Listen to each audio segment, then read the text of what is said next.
Friend's 16-year-old wife interim marriage did, but next morning her youth seeing the intention changed. Divorce giving instead another final match began playing, but then just 30 minutes had passed when something happened that you too upon knowing will be surprised.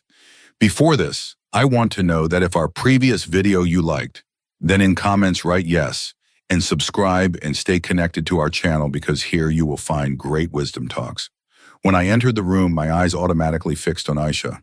She sat there in front of me, dressed as a bride. A simple bride, wearing a shalwar kameez with a red dupatta draped over her. Her hands and feet were trembling, her gaze lowered, and she seemed extremely anxious. As soon as my eyes fell on her face, it was as if I forgot everything else. Slowly, I stepped closer to her. I gently tilted her chin up, and 2 tears fell from her eyes onto my hands. I became worried immediately. "Ayesha, why are you crying? Everything will be all right. Trust me." Hearing my words, she suddenly burst into tears, sobbing uncontrollably.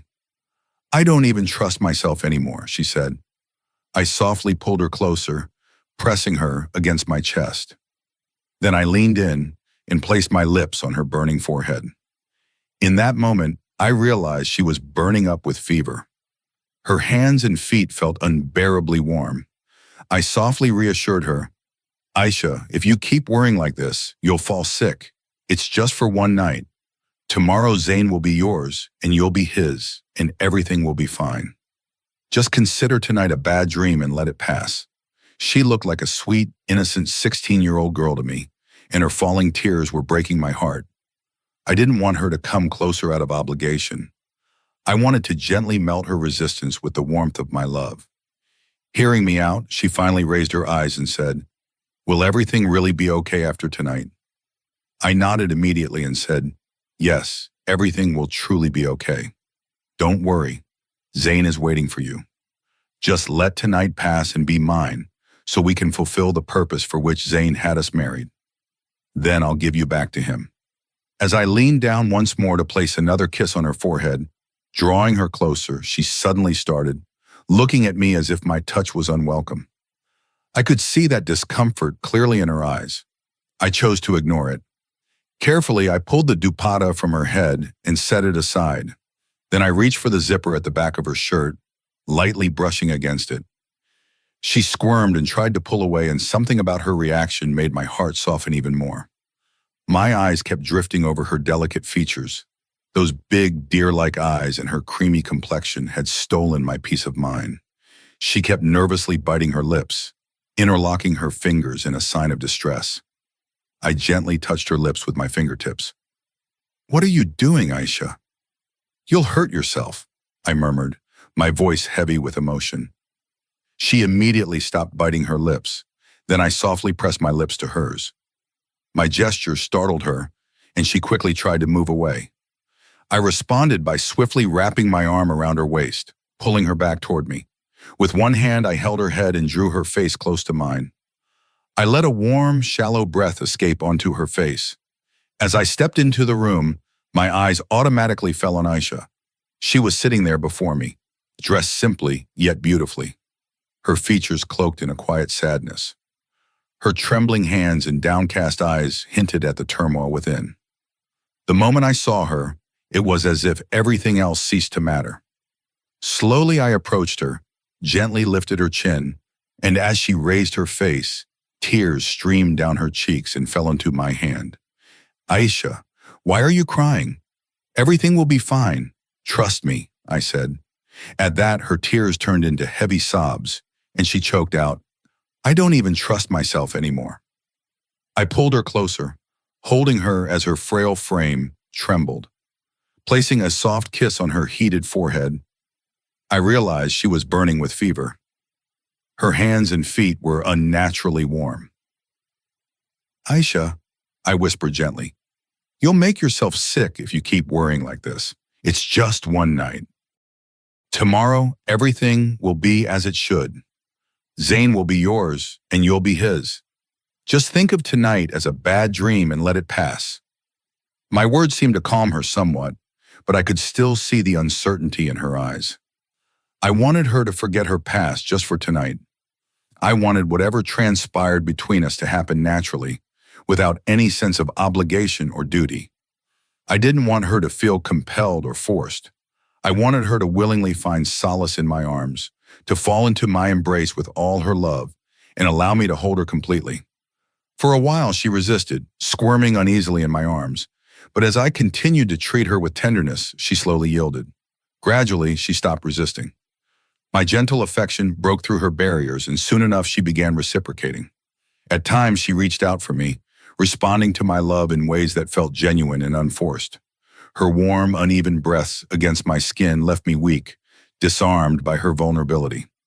I was a young man of 22, brimming with strength and vitality, and her presence stirred feelings in me that I could no longer suppress. Somewhere in the stillness of the night, it seemed she mistook me for Zain. In that moment, her love poured out for me, and I became the recipient of all that passion she had held within her. Her hands gripped me tightly at times, her lips pressed against my chest, leaving me breathless. Ayesha's affection, her warmth, and her undeniable beauty completely consumed me. It was as if this extraordinary young woman had walked into my life like a dream, and I couldn't quite believe my luck. Before long, I found myself pulling her closer still. The night grew colder, but within the confines of the blanket, we drew so near that our two bodies became one. Ayesha surrendered herself entirely, melding into me until all that existed was the two of us. I couldn't help but feel that this was my good fortune. Someone as ordinary as me, a man whose rough looks had always repelled attention, was now wrapped in the arms of a stunning young woman. Ayesha, just 16 years old, radiated youth and beauty, and all of it now belonged to me. This all felt like something out of a dream. It wasn't long before Ayesha lay quiet, spent, her form fully at ease as she rested against me. I had given her all I could, leaving no moment wasted. In that cold winter's night, I had claimed a victory I never thought possible. Ayesha, who had once been Zain's, had become mine, completely, undeniably mine. And for me, that was the greatest triumph of all. Zain, my dearest friend, had always been by my side. We grew up together, two inseparable friends who were more like brothers. Everyone knew us as two halves of the same soul. Both of us came from wealthy families. I lacked nothing, nor did Zain. Yet there was one undeniable difference between us: our appearances. While Zain was strikingly handsome and charming, I was plain and ordinary. My dark complexion and average looks were in stark contrast to Zain's striking features. And so, wherever we went, all eyes gravitated toward him. It was no wonder that I lived under the shadow of his radiance. Even in school, the girls who shared our classroom would only have eyes for Zain. No one ever spared me a second glance. It was as though I was invisible. The unfairness of it all gnawed at me over time. I feared that no woman would ever look beyond my exterior to see the love I could offer. No woman would ever choose me over someone like Zain. The more I witnessed Zain's easy successes, the more I felt the weight of my own inadequacies. This feeling intensified when Ayesha entered our lives. Ayesha was not just any girl. She was my first real affection, the first girl to truly capture my heart. I fell for her the moment I saw her, but as always, my plainness stood in the way. Ayesha's love fell into Zain's lap, as it always did with girls, while I was left to nurse a quiet heartbreak. She was the younger sister of a friend of ours, someone from a modest background. Despite our different social standings, her beauty and charm outshone everything. My feelings for her were deep and genuine, yet I knew I didn't stand a chance against Zain. In the end, Ayesha's heart belonged to him, and I was left with nothing but the pain of unrequited love. But tonight had changed everything. Because of one careless mistake Zain had made, I now had the chance to hold her, to claim her, even if only for this fleeting moment. It was a moment I had never imagined I'd experience, and I was determined to hold on to it for as long as I could. We both used to visit our friend's house regularly, and that's where we first saw Ayesha. She was a simple yet stunning girl, delicate like a porcelain doll. The moment I laid eyes on her, my heart was lost. Ayesha, just 16, looked so pure and beautiful that I instantly felt she was the one meant to walk beside me through life. I was 22 back then, And I genuinely believed that Ayesha was made for me. She was captivatingly innocent, and I knew deep down that I wanted her in my life forever. But once again, Zain had the upper hand. Ayesha's gaze, which I had hoped would meet mine, fell on him instead. When we visited Ayesha's house for the first time, she was the one who answered the door. As soon as she saw Zain, she froze, as if mesmerized by his presence. She was so taken aback that Zain had to snap his fingers in front of her face to bring her back to reality. Even then, her eyes remained on him. She didn't spare me a single glance while I, unable to look away, watched her every move. Once inside, we sat down in the drawing room. Zain leaned over and whispered to me, "What a strange girl. She turned into a statue at the door. Looks like she's already smitten." His comment felt like a punch to the gut. How could I explain that I had already fallen for her the moment I saw her? I didn't want Zain to notice her beauty. Hoping to steer his thoughts elsewhere, I quietly said, "She seems innocent and straightforward, and she's our friend's sister. Don't even think about joking around with her." I knew Zain's habit of flirting, and I didn't want Ayesha to become just another fleeting interest to him. Zain chuckled, brushing off my concerns. "Relax. I know she's our friend's sister. Besides, there's no shortage of beautiful women out there." He winked at me, clearly amused, and I could only smile weakly in response. He wasn't wrong. Thanks to our wealth and social standing, we were surrounded by admirers.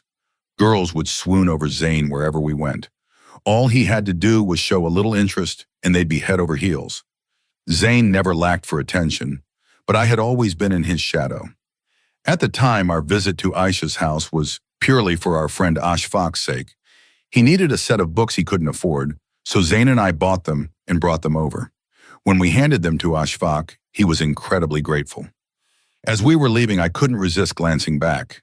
There, peeking out from behind the kitchen door, was Ayesha. She was watching us, her curious eyes betraying her shyness. I couldn't tell if she was looking at me or at Zain, but my heart told me it must have been Zain. Why would anyone look at me?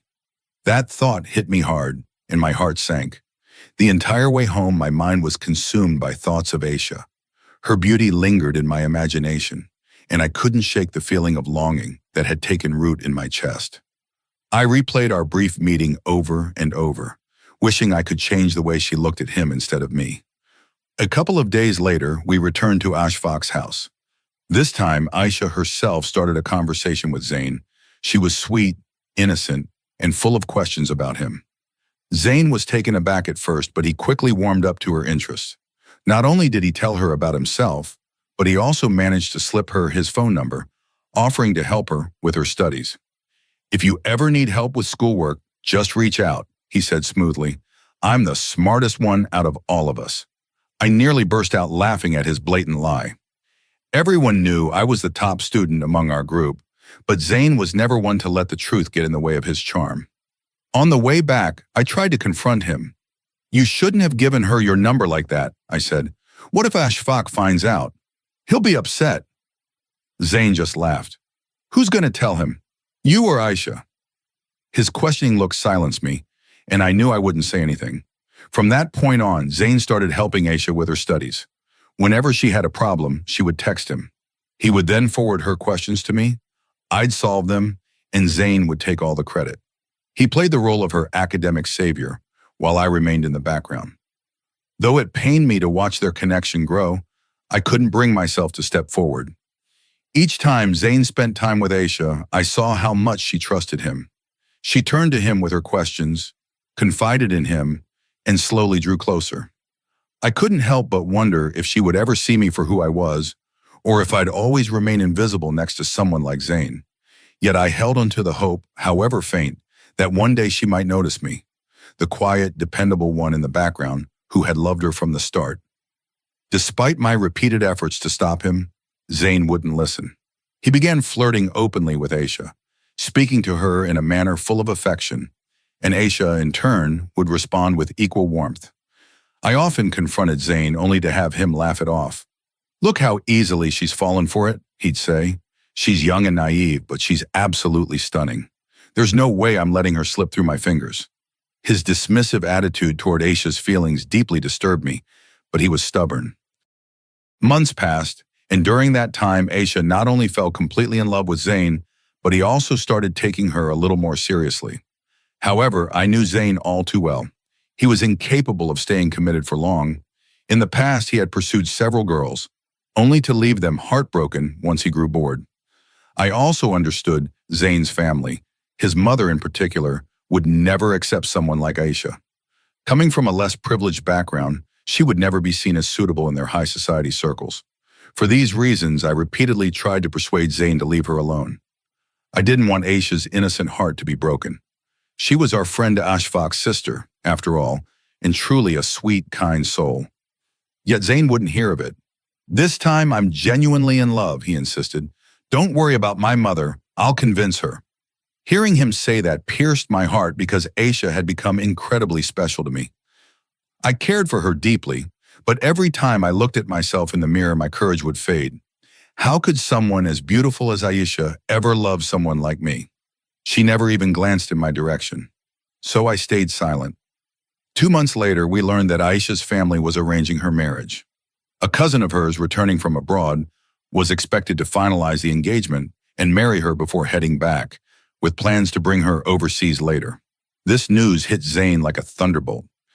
Ayesha, meanwhile, became inconsolable, crying herself into exhaustion and repeatedly threatening to take her own life if she couldn't be with Zain.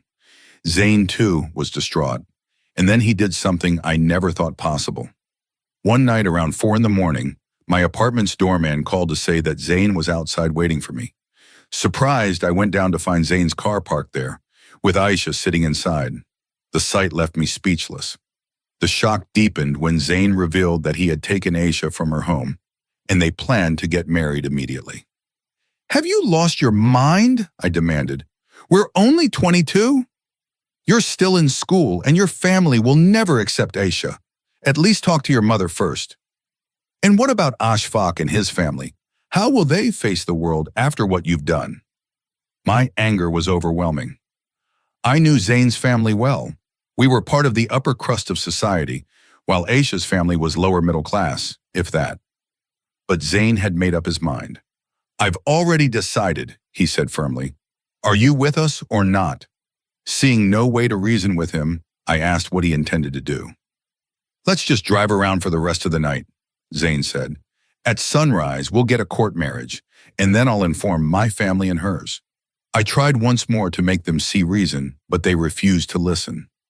Finally, I relented, knowing I had no choice but to go along with them. At first light, they went through with the court marriage. As soon as it was done, Ayesha said, "Let's go home. My mother must be so worried." I looked at her, feeling both exasperated and heartbroken. It was only now that she seemed to consider the consequences of her actions. She hadn't thought of the pain and humiliation her family might face. She hadn't considered what her future with Zain might look like or how his family would react. I wanted to shake some sense into her, but it was too late. Zain, on the other hand, appeared confident. He believed he could convince everyone to accept the marriage. Ayesha's naivety and Zain's overconfidence left me feeling helpless. I feared the inevitable fallout, yet there was no stopping them. We drove to Ayesha's house first, intending to break the news to her family. But as soon as we stepped inside, Ashfaq was waiting for us. Furious, he lashed out at Zain and me, hitting us repeatedly. Ayesha's parents didn't even give her a chance to explain. They threw her out of the house and declared they had no connection to her anymore. It was a crushing scene. Ayesha's world had shattered, and Zain stood there, stunned. For a moment, even he seemed to realize the magnitude of what they had done. As we left, Ayesha's tear-streaked face haunted me. I kept thinking about how easily she had trusted Zain, how she had thrown away everything for him. I worried about what lay ahead for her. Could Zain's mother ever accept this union? Would her own family forgive her? I doubted it. Yet as the car pulled away, Zain and Ayesha still looked oddly calm, as if they believed they could overcome the obstacles ahead. I knew better. Their path would be filled with challenges, and I feared this impulsive decision would lead to heartbreak for everyone involved. Ayesha, an innocent and simple-hearted girl, had initially hoped that her tears would soften her parents' hearts. However, her pleas quickly turned into silence as Zain stepped in to console her. Their mutual friend Ashfaq cut ties with us completely, accusing both Zain and me of being dishonorable for our involvement with his sister. Though I wasn't the one at fault, Zain's actions dragged me into the mess, and I too suffered the consequences. When Zain finally took Ayesha home, his family refused to accept her. His mother, a proud woman from a high society background, gave him a stern ultimatum. If he wanted to stay with Ayesha, he would have to leave the family home. Heartbroken and desperate, Zain begged his mother for leniency. He wept at her feet, pleading for her to allow Ayesha to stay.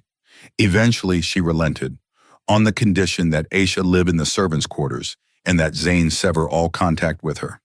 This arrangement is only temporary, she warned. After some time, you'll divorce her and move on. Although he tried to reassure Ayesha, Zain knew he was in an impossible situation. Just give me a little time, he told her. I'll convince my mother to accept us.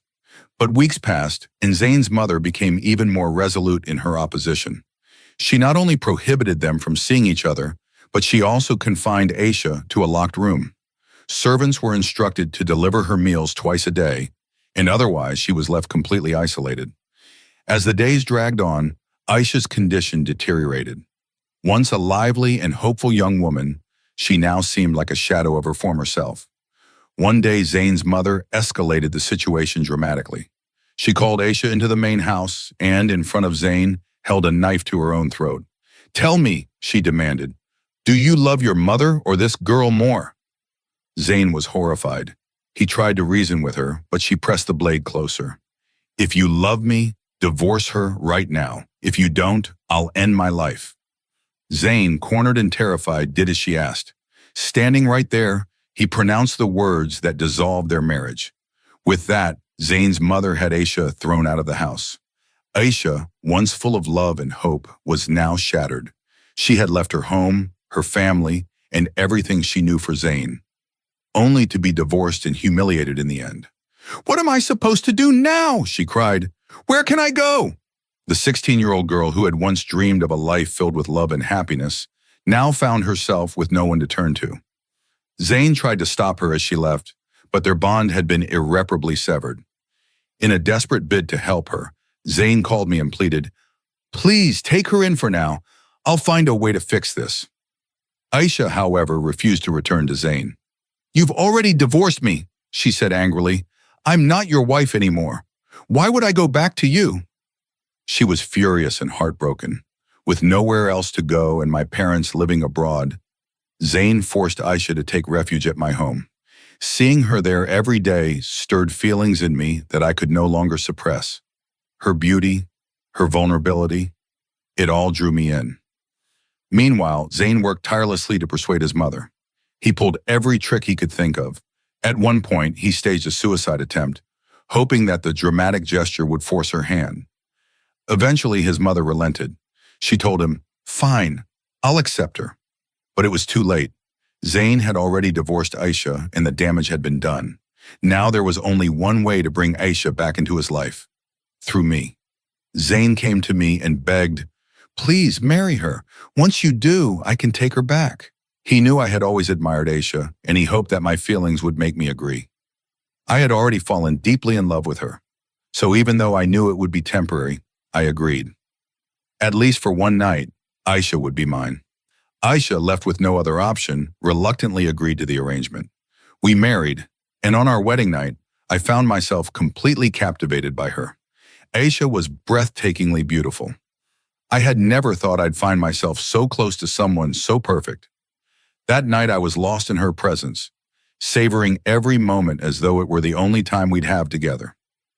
By morning I knew that the agreement had been that I would divorce her, but I couldn't bring myself to let her go. As she stepped out of the shower, her wet hair clinging to her shoulders, I was once again overwhelmed by her beauty. I approached her and, unable to hold back, wrapped my arms around her. She turned, startled, her eyes wide with uncertainty. I lifted her into my arms and gently laid her down on the bed. Ayesha's eyes widened with surprise. "What are you doing, Shahroz?" she asked nervously. "Our marriage has fulfilled its purpose." She tried to push me away, but I held my ground. "A marriage doesn't need a purpose, Ayesha," I said softly. "It's a bond, a connection all on its own. What can I do? Even if I wanted to, I couldn't look away from your beauty. As I said this, I brushed my lips against her neck, and she closed her eyes. What are you trying to say? She whispered, her voice uncertain. I paused, gathering my courage before I spoke.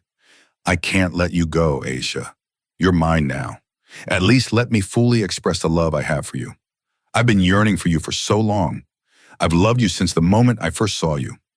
My voice was gentle but sincere. Ayesha stared at me, her eyes wide with disbelief. I reached out, untying the strings at the back of her neckline, and slid her shirt gently off her shoulder. Slowly, tenderly, I poured my love onto her, my affection overwhelming me. She took a deep breath, her collarbone becoming more pronounced, and my heart raced even faster. I couldn't hold myself back anymore. I dimmed the lights in the room, enveloping us in darkness, and for a moment, it was just her soft sighs filling the space. After a brief hesitation, Ayesha surrendered herself, and I felt completely consumed by her. She was my wife now, and I was wholly immersed in her. I spent hours just loving her, unable to stop. By around 2 in the afternoon, my phone began ringing incessantly. Reluctantly, I untangled myself from Ayesha, but as I moved, she wrapped her arms around me, as if unwilling to let me go. Her gesture made my heart skip a beat. Without even looking at the phone, I silenced it and returned to her side. She was at a delicate, tender stage in her life, her emotions raw and fresh, and that made her embrace my love fully. The day slipped into evening, and when we finally separated, I felt a sense of completion, as though my love for her had reached its fulfillment. I looked at her and smiled, and she smiled back, her face radiant. Sitting beside her, I began telling her everything, how long I had carried these feelings for her in my heart. She listened intently, her expression filled with surprise and curiosity. A short while later, the watchman arrived, announcing that Zain had been waiting for me outside for quite some time. He hadn't entered the house and was calling me outside. Hearing this, I stepped out, and sure enough, Zain was there, looking upset. I've been calling you forever. Divorce Ayesha now and let me have her back, he demanded. I'll marry her in a day or two. Without responding, I took Zain by the hand and led him inside. Together, we entered my bedroom. The bed sheet was on the floor, and Ayesha was sitting there, her hair messy and her demeanor slightly disheveled. When she saw the two of us, she quickly stood up. Tell me, Ayesha, I said calmly, do you want me to divorce you? Zain was standing right there, and the question made her visibly nervous. She glanced at both of us, hesitant, before finally shaking her head. No, she said softly. Zain, I don't want to marry you again. I want to stay with Shiraz. You divorced me once at your mother's request. I can't trust you anymore. Zain was completely stunned. He looked at me in disbelief, then shoved me hard. This is all you're doing, he accused. You've turned her against me. I shook my head. No, Zain, she's accepted my love. We're complete together now. There's no room for anyone else between us. Zain swore at me and stormed out of the house, defeated. I immediately turned to Ayesha and pulled her into my arms. She broke down into tears, crying uncontrollably. I reassured her, promising that I would stand by her no matter what. Later, I called my parents, who lived abroad, and told them about my marriage. They loved me deeply, and so they accepted Ayesha without hesitation. I also called Ashfaq and explained everything from start to finish. Although he had been furious before, he forgave me when he realized that none of this had been my fault. Over time, even Ayesha's family came around. They gradually came to accept us, though it took some effort and understanding. Today, Ayesha and I are living a beautiful married life together. Zain's attempt to manipulate the situation, his plan to play a game with the concept of halala in order to win her back, ended up backfiring on him completely. My genuine love prevailed. Ayesha accepted my heartfelt feelings, and our bond grew stronger as a result. Now my hope and prayer is that Ayesha and I will remain together for the rest of our lives, standing by each other until our final breaths.